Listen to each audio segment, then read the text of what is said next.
Detroit Lions offense has been sputtering a little bit.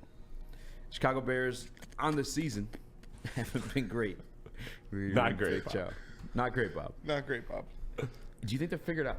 Do you think that the Ben Johnson? I mean, this is the second year of it now. So I mean, there's a whole year of tape on it, on top of like this half season of tape on it. Do you think the jig is up? No, I don't think the jig is up. I think they're gonna go out there and they're gonna take care of business against the Broncos. But you got me. You're playing. See, the jig is up. The jig is up. Put him on. Ben Johnson, the fucking film. You got me. They got us. See? No, I think they'll go out there. They'll make adjustments. They'll take care of business. We talked about how you can only get so creative. MPWU. Jesus. Keep going. Cream pies. It's a good episode of Always Sunny. But you need to make adjustments. You need to be better, and that starts at the quarterback. I don't think Jared Goff's flaws are known by the league, so they're going to continue to clog the middle of the field, and they're going to continue to make him beat them on the boundary and down the field when it comes to throwing the ball. So we'll see if he can do that. Yeah, I think, and I've always kind of wondered this too, especially with guys like Amon-Ra St. Brown, because I know what he's 4th or 5th round pick. Apologize for me not remember the specifics of it, but either way, definitely a knock out of the park for Brad Holmes.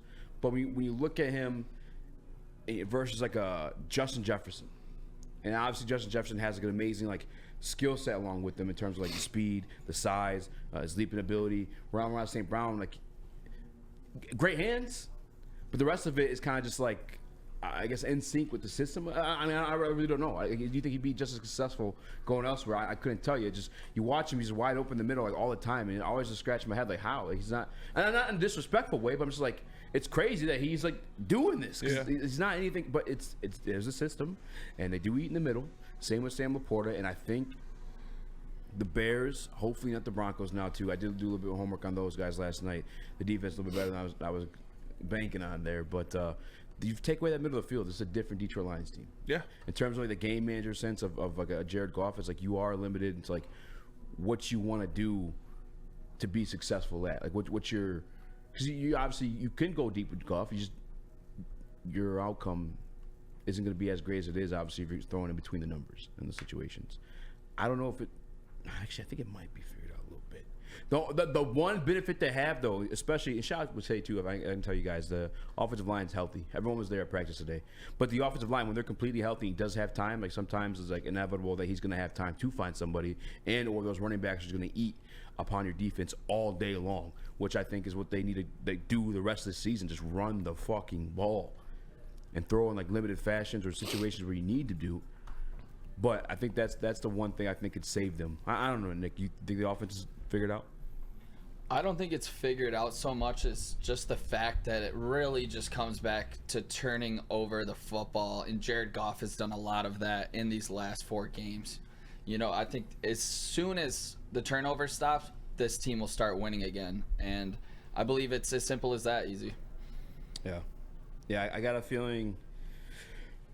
I'm actually there's a mix between like both what you said and just like I think there is something where the Bears, I think they figured out. I think they kind of like tailored that team to stop this Detroit Lions offense. When I was watching the tape, I think I texted the group last night.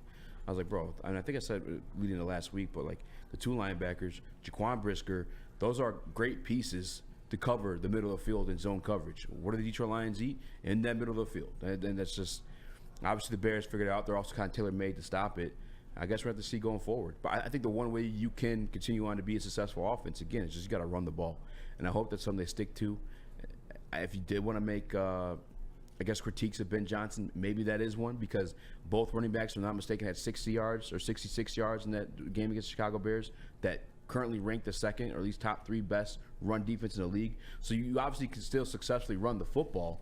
It's just why are we going away from it so early? Why are we putting so much faith into, no offense, but Jared Goff in the cold weather? I guess I would have that critique of Ben Johnson. Like, just run the damn ball. Run the ball. Run it a little bit more.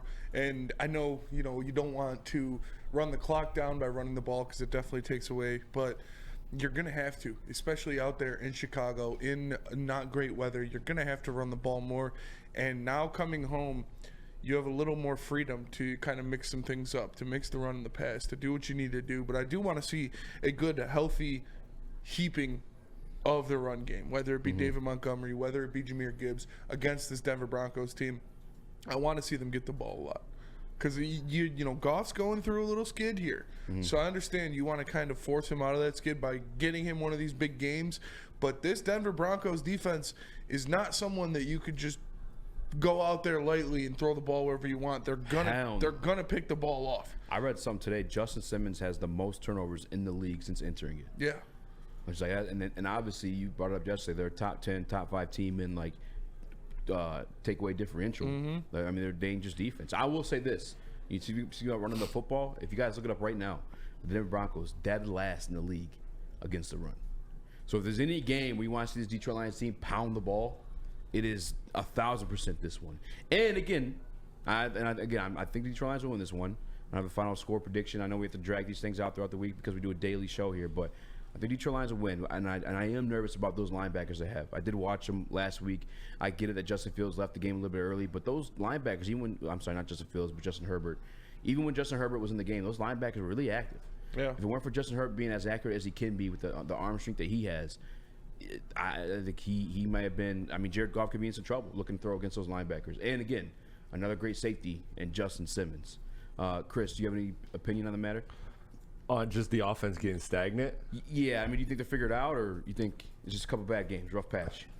I think it is a rough patch, and I think it will get better. But I do think there is a little bit of of tricking that went on early on in the season. Like, I don't think this Lions team is as good as they looked the first 6-7 weeks of the season. I think this is a team that is very good, that is capable of winning a playoff game, but I don't think they are world beaters that they looked like when they came off to their hot start. And I think part of that is that the offense is not necessarily figured out, but because there's always tricks and schemes, like Ben Johnson's shown, he'll hand the ball off to Amon-Ra or J-Mo, or he's shown enough versatility in his playbook to not necessarily make it stagnant, but it is with a lot of the same end goals, like you said, eating through the middle, eating through the run game. Hell yeah. Those two things, those are the foundation of the blueprint rather to a successful offense for Jared Goff. And so I think teams are figuring out that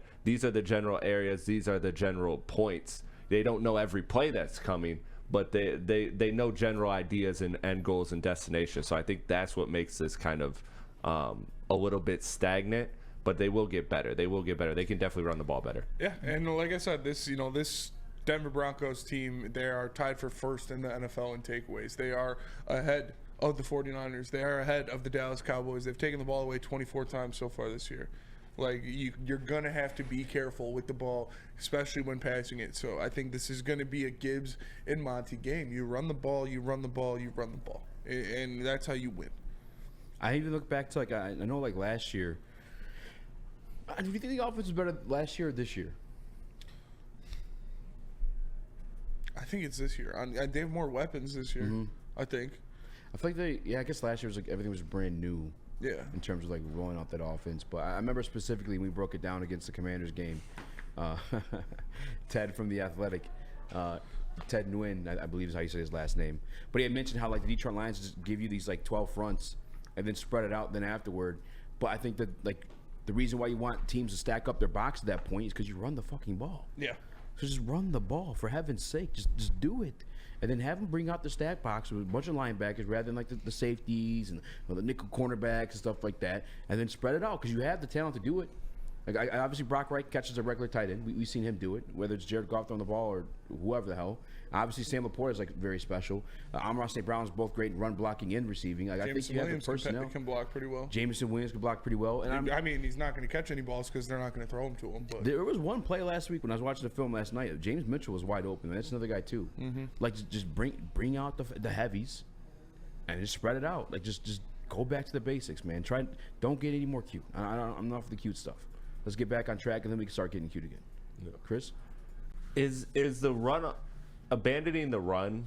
Is that something that's kind of just the ebbs and flows of the game? You think why do you think they are running less? Because is it as simple as this team doesn't start off with a lead and therefore they can't continue to run, or the offensive line isn't fully healthy. So, the normal, instead of getting to 2nd and 3rd or 2nd and 4, you're now at 3rd and 6, and you're putting a passing play on your first drive, and you're giving up a touchdown. Next thing you know, you're playing the game from behind. Is it as simple as that? Or do you think there is like a decision or a thought process behind running less? I know in the second series of the game last week, this is the second series in the third quarter, I should say, you had that Penny Sewell false start, which within the ebbs and flows of the game, you're at 1st and 15 at that point. It's a passing down. Yeah. I think they relied too much in Goff's ability to get it done at that point. And actually, Dion, I want to apologize to you publicly. I messaged you last night, but he was absolutely right. Amon-Ra St. Brown did sit on that one route where I said Goff had missed him. He was right on that. But the other throws still weren't there. Goff ultimately didn't have a good game. They had a rating 54. It just wasn't a great game. But I don't care, though. At that point, still run the ball. You had the cojones to do it throughout the year. We had that 2-minute drill against the Bears the last time. They were running the ball and passing. Yeah. It's tough, too, though, when you need to score. You need to score, and you got to make up time. It was tie game at that point, though. 13-13.